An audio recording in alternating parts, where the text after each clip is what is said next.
खुलुमबाय नोंथांमोनखौ फुंबिलिनि गोसो गोथारै बरायबाय। दिनै 5 डिसेम्बर 2020 सुनिबार फैदो दिननि सुनिबारनि बा फुंबिलिनि माखासे मोजां गाज्रि आरो फिसा गेदेर खौरांफोरखौ फारि फारि मिथिनानै लानि। गिबि खौराङा जाबाय बि भइस इउट्युब चेनेलनि बिगोमा जायबा सन्जीब बर' बिथांनि केस होनायखौ पुलिसफोरा गनायना लाबाय आरो बे केसखौ दिनै दसे समनि उनाव बा दाहाय 12टासोआव पुलिसफोरा अपारेशन खालामसिगोन होननानै बुंदों आरो पुलिसफोरनि बुंनाय बायदिब्ला बिथांमोना जोंखौ बा बि भइस इउट्युब चेनेलखौ हाजासे मदद खालामगोन होननानै बुंदों। मानोना फैसा खावनायनि गासैबो प्रुफ बा डिटेल्सआ जोंनि आखायाव दंखायो। दा बेनिखायनो बिथांमोना जोंखौ बा बि भइसखौ हागौमानि मदद खालामगोन होननानै बुंदों। दाहाय दसे समनि उनाव रिजाल्टखौ मोनगोन, नोंथांमोना नायबाय थाबानो जाबाय। जेब्ला रिजाल्टखौ मोनगोन अब्ला आं नोंथांमोननो भिडिअ खालामनानै फोरमायगोन। हालत गाज्रिलै, जोङो पुलिस स्टेसनाव दंफैयो नै। एकदम हालत गाज्रि खबरा मोजांबा बिराद मोजां हेपि जागौमोन।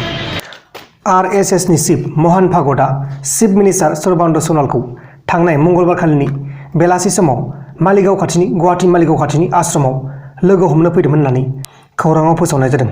बिथांमोना लोगो हमनानै माखासे मोजां गाज्रि खोथा सावरायदों।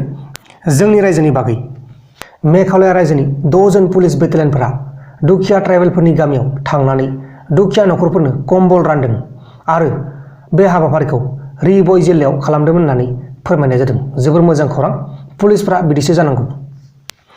आर्टिकल 371H नि बागै खोथा सावरायनो थाखाय अरुणाचल प्रदेशनि चिफ मिनिस्टार जायबा पेमा खांडु बिथाङा प्राइम मिनिस्टार नरेन्द्र मदिजों लोगो हमहैगोन होननानै बुंदों। बिथाङा बे बाथ्राखौ गावसोरनि रायजोफोरनि सिगाङाव बुंदों। रिया चक्रवर्तीनि फंबाय जायबा सौमिक चक्रवर्ती बिथाङा पुलिसफोरजों सुशांत सिंह राजपुत आरो ड्राग्सनि केसाव हमजादोंमोन। दा बेनि उनाव दानथामनि उनाव बेखौ जोबथेसालिनिफ्राय उदां खालामनाय जाबाय। दा बिथाङा गावनि न'आव थांबाय। दा बिथाङा गावनि न'आव थांनानै आलो गोजोन संसार जानो मोनफिनसिगोन।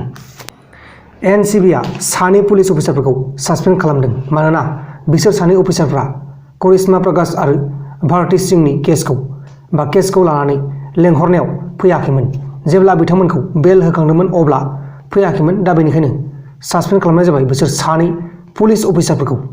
इलेक्ट्रनिक्स मिनिस्ट्रि आरो IT मिनिस्ट्रि बिथांमोना थांनाय बुधबारखालि विकिपिडिया वेबसाइटखौ जम्मु एन्ड काश्मीरनि प्लेटफर्मनि लिंकआ कारेक्ट जायाखै होननानै बुंदों आरो मेपनिफ्रायबो लिंकखौ बोखारनो थाखाय खावलायदों। अब्ला दानिया फैदों जोबथारनाय खौराङाव। जोबथारनाय खौराङानो जाहैबाय भारत हादराव final stage of COVID-19 test खालामखांनायनि उनाव सरकारा मुलिनि सायाव खामानिखौ मावगासिनो दं होननानै बुंदों आरो मुलिया बे दानाव नङाब्ला जानुवारि दानाव ओंखारगोन होननानै खौराङाव फोसावनाय जादों। जोबोर मोजां खौरां, जोंनि बे हादोराव कर'ना भाइरासनि मुलिया थारैनो बे दान मोननैनि गेजेराव फैमारसिगोन। लोगोफोर, दिनै फुंबिलिनि माखासे मोजां गाज्रि आरो फिसा गेदेर खौरांफोरा बेखिनिल'मोन। जुदि नोंथांमोना आंनि बे भिडिअखौ मोजां मोनदों अब्ला भिडिअखौ शेयार खालाम। नोंथांनि लोगोनो वाट्सएपआवनो जा फेसबुकआवनो जा जेरावबो जेखैबो शेयार खालाम। आरो दासिमबो जुदि नोंथांमोना आंनि बे निउस चेनेलखौ साबस्क्राइब खालामाखै अब्ला अन्नानै साबस्क्राइब खालाम। बाय बाय।